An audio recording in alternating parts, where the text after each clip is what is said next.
Hi, my name is Philip Dunson, and today I want to show you why gun control doesn't work.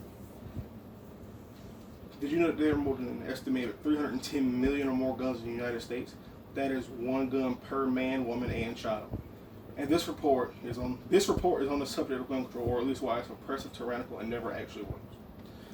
But before you slide down the wormhole of one of the most controversial topics of 2019, you need to understand what the definition of gun control is. Gun control is a set of laws or policies that regulate the manufacture, sale, transfer, possession, modification, or the use of firearms by civilians. Now that you know what gun control is, let's see how it is misused. Most people talk about gun control and they immediately start talking about why the government should ban assault weapons, high-capacity magazines, and accessories such as pistol grips and muzzle devices.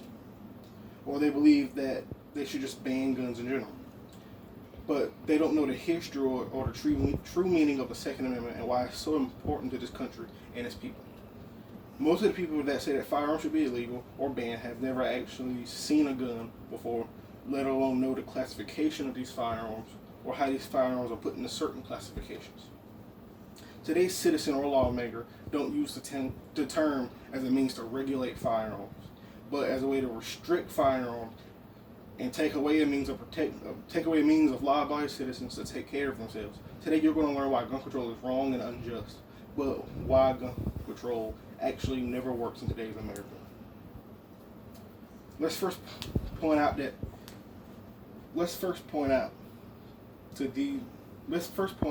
history.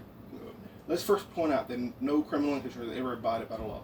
These lawmakers propose these bills without thinking about the consequences or if criminals are going to abide by them. Think back to the early 1900s when alcohol was illegal in the U.S. Despite being illegal, people still find a way to get a drink. They started a multi-million-dollar industry, including establishing bars and taverns, and it was all prohibited against the law. Now let's take that information and bring it to the 21st century. Now let's add the fact that we're more advanced than ever and have access to newer and better technologies. It is not easier than ever to gain access to contraband and distribute it to the public. Now, because illegal goods are so easy to obtain, let's think about that. If we take away guns from law-abiding citizens, the only people with firearms are criminals, law enforcement, and the military, and the citizens have no way to protect themselves. Speaking of no protection, that leads us to our second consequence of gun control, and that is if guns are prohibited and taken away from law-abiding citizens won't be able to protect themselves from criminals and criminal acts such as robbery, home invasion, and gang activity.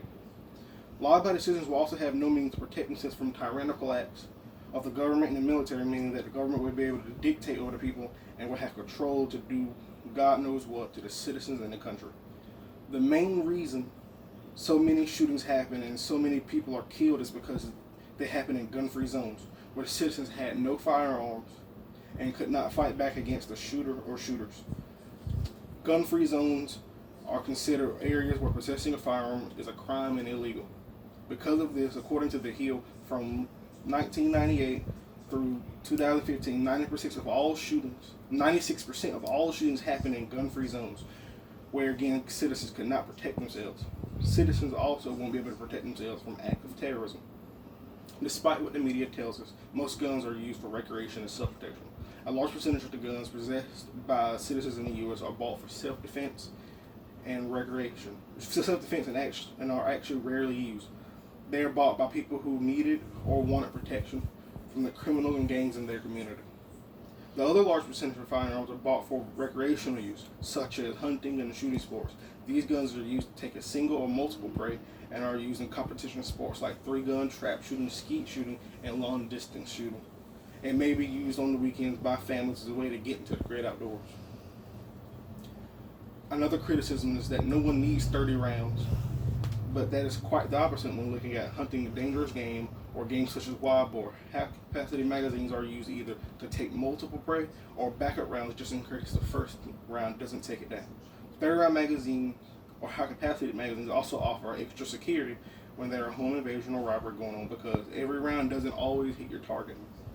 It also sometimes 1 or 2 rounds aren't enough to get an intruder or a criminal to leave, and it might create a shootout situation. The thing is, sometimes it takes more than 10 rounds to convince someone or something to leave the fight. AR-15s are assault-style weapons and are normally used for recreation or sport. or hunting situations where multiple rounds are going to be used to take down game, or in defense situations where lots of knockdown power is needed, or where lots of rounds are needed for extra security. These firearms aren't military-style rifles or fully automatic weapons. They aren't designed to inflict mass destruction on anyone. But again, despite the countless number of studies, statistics, and reports that show that guns aren't our biggest issue, citizens of the liberal kind still believe that we should ban firearms.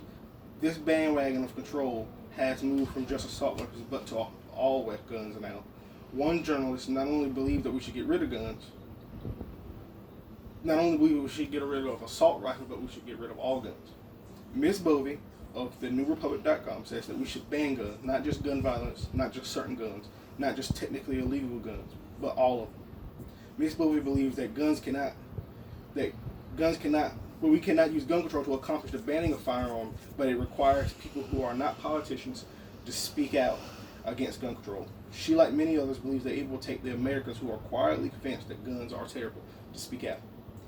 When researching the issue of gun control, one cannot help but come across what is called extreme leftists.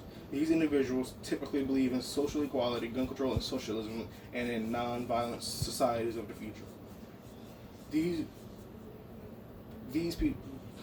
groups of people constantly protest that guns are the source of evil and all citizens should be stripped of their firearms and should be banned from buying them. These individuals don't look at the facts or statistics. These liberals simply run off straight emotion and discard logic. These extremists don't use fact but pure opinion, much like this statement. Like stated earlier, all of the facts seem to point to that gun control doesn't work. In Mexico, guns are almost outright banned. There is one gun store, and it can take up to a year to purchase a firearm. The only selections are small sidearms, and it can take months or even more than a year to make. And it can take months or even more to a year to actually go through the process of buying a firearm. Yet in the last 16 years, there has been more than 110,000 deaths in the country due to armed violence. Homicides are not the only manifestation of armed violence. Other crimes committed with guns are also risen in the last years, and it is estimated that in 2011, 63% of crimes were committed with any kind of weapon were committed with firearms, while in 2015 this percentage rose to 67%, accounting for more than 5 million crimes in the country. Now let's look at some statistical data about firearm ownership and crime data collected right from the land of Lady Liberty. In 2017, according to Statistica.com, 39% of males owned a firearm. 5% of males live with someone who owned a firearm. According to Statistica.com, 22% of women own firearms and 18% of women live with someone who does. Another reason someone might argue for that gun control might not be possible is that in 2017, according to Statistica.com, $21.1 billion were made from direct firearm and ammunition sales. 14.21 billion were made from supplier sales, and 16.15 billion were made from induced sales. This is a total of $51.41 billion were produced from firearm and ammunition sales in just 1 year. In 2017, according to Statistica.com, the number of firearm-related deaths were about 10,982. The number of vehicle-related deaths in 2017 were about 40,100. When these two numbers compare, there are about 29,118 more deaths caused by vehicles in 2017. Almost 30,000 more deaths, and yet no car control.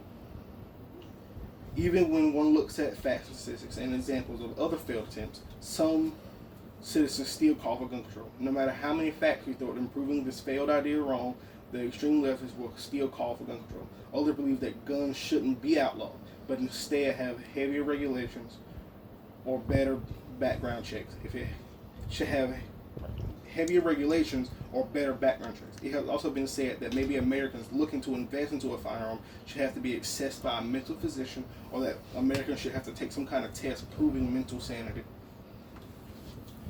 In the end, it seems that wherever the future takes us, the firearm industry is here to stay. The gun business is growing day by day, week by week, month by month, and year by year, and it has no thoughts of slowing down.